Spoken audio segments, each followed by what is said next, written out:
नमस्कार दोस्तों, मैं शैलेश कुमार अभियंता एकेडमी में आपका स्वागत करता हूं।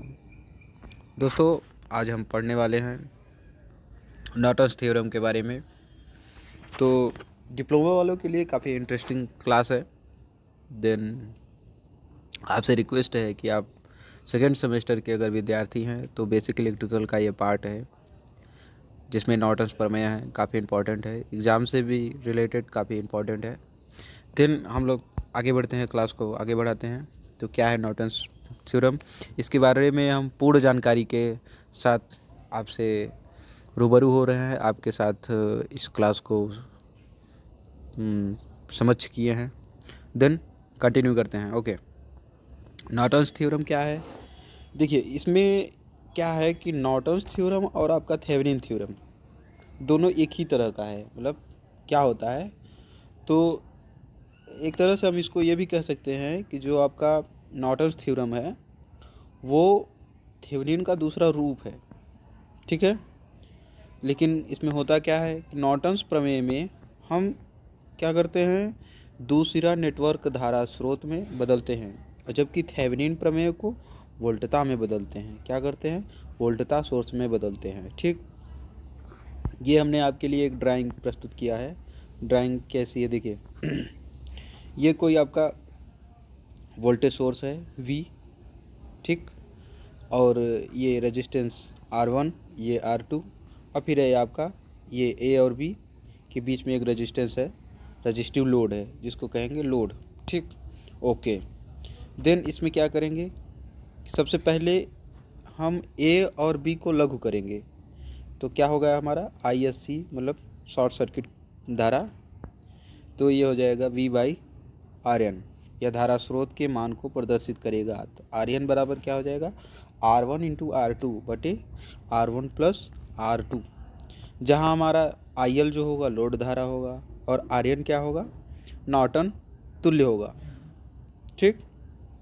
और ISC क्या होगा, शॉर्ट सर्किट करंट होगा। ओके, देखिए, कोई ऊपर से या पेट से सीख के नहीं आता है पढ़ाना। मैं भी पढ़ाने की कोशिश कर रहा हूँ और मैं पूरी कोशिश करूँगा कि अच्छे से पढ़ाऊँ, अपना जी जान सब लगा के पढ़ाऊँगा। बस मेरा यही उद्देश्य है कि मैं अच्छा ज्ञान दूँ। ओके, देन आगे बढ़ते हैं। नॉर्टन्स तुल्यांक परिपथ के हल करने के क्या नियम हैं उसके बारे में हम लोग आज जानेंगे।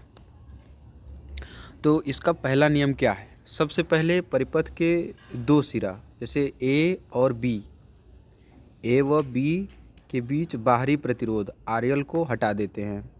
क्या है, जैसे ये हमारा ये है ना, A और B के बीच में एक रजिस्टिव लोड है, उसको क्या करेंगे, हटा देंगे। देन क्या करेंगे, लघु परिपथ धारा शॉर्ट सर्किट करंट A और B को लघु करके ISC का मान निकालेंगे, ठीक। वो लघु करंट का जो शॉर्ट सर्किट होगा उसका मान ज्ञात करेंगे। देन तीसरा क्या करेंगे, नेटवर्क के अंदर सभी वोल्टता स्रोत को लघुपथित तथा धारा को खुला परिपथ कर देते हैं, उनके आंतरिक प्रतिरोध को जुड़ा रहने देते हैं। देखिए, तीसरा पॉइंट क्या है, नेटवर्क के अंदर सभी वोल्टता स्रोत को लघुपथित तथा धारा को खुला पथ कर देते हैं। जो हमारा करंट होता है उसको खुला परिपथ में कर देते हैं, और उनके आंतरिक का जो प्रतिरोध होता है उसको जुड़ा रहने देते हैं। फिर चौथे में क्या है, A व B के बीच, A और B के बीच वो तुल्यांक प्रतिरोध ज्ञात कर लेते हैं। फिर पांचवा, करंट सोर्स, जो करंट सोर्स होता है हमारा ISC के समांतर RN जोड़ने पर जो परिपथ प्राप्त होता है उसे क्या कहते हैं, नॉर्टन्स प्रमेय कहते हैं। तो ये मैंने अपने से कुछ, मतलब जैसे होता नहीं है कि अपने से कुछ छोटा करके शॉर्ट करके आप कितना अच्छा, देखिए कोई भी टीचर पढ़ाता है तो वो कहीं अपने दिमाग से थोड़े नहीं निकालता है, वो कहीं से भी देख करके फिर अपने आप से वो अलग से मतलब कुछ अच्छा करता है। जैसे कि आप भी कोई चीज़ पढ़ेंगे तो अब आपके दिमाग में तो पैदा होगा ही नहीं वो, कि चलो दिमाग से पैदा हुआ, किसी किताब से ही पढ़ेंगे। किताब से मैंने भी पढ़ा है, तो किताब से पढ़ना फिर उसके बाद उसका निचोड़ निकाल के मैं आपके सामने इन लाइनों में व्यक्त किया हूँ। तो आप इस वीडियो को लास्ट तक देख लिए हैं, इसलिए मैं आपका आभारी हूँ। देन मैं पूरी कोशिश करूँगा कि और बेटर करते जाऊँ। देन मिलते हैं नेक्स्ट वीडियो में और कुछ अच्छे टॉपिक के साथ। तब तक के लिए धन्यवाद। जय हिंद, जय भारत।